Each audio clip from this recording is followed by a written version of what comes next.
Akan hayat ırmağında var olmuşuz cancağızım. Bir eksilmez karineyiz, çoğalırız cancağızım. Bir eksilmez karineyiz,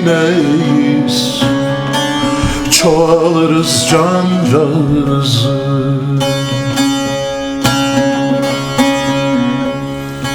Zaman böyle akmasaydı, köhneleri yıkmasaydı, gün doğar mı batmasaydı, doğan ölür cancağızım, doğan ölür cancağızım.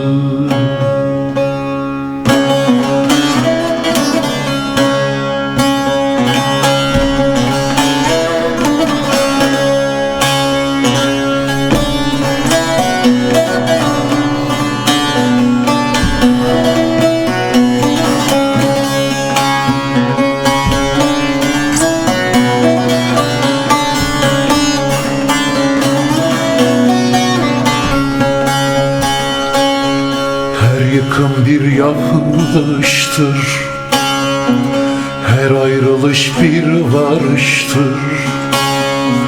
Her yıkım bir yapılıştır, her ayrılış bir varıştır.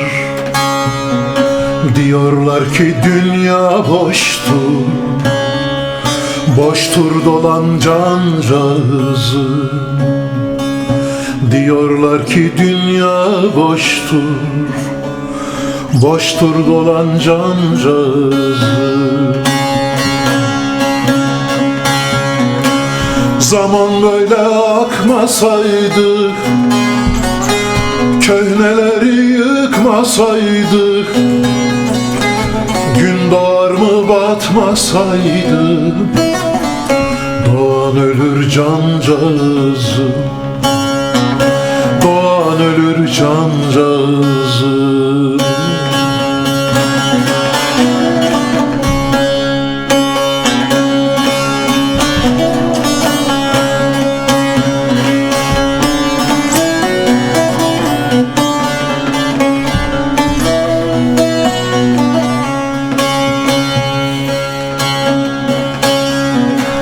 Celal yoldadır gidenler, zaman atına binenler, asla yıkılmam diyenler, yıkıldılar cancağızım.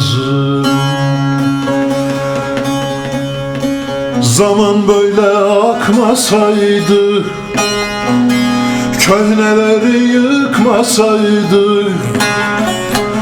gün doğar mı batmasaydı, doğan ölür cancağızım, doğan ölür cancağızım.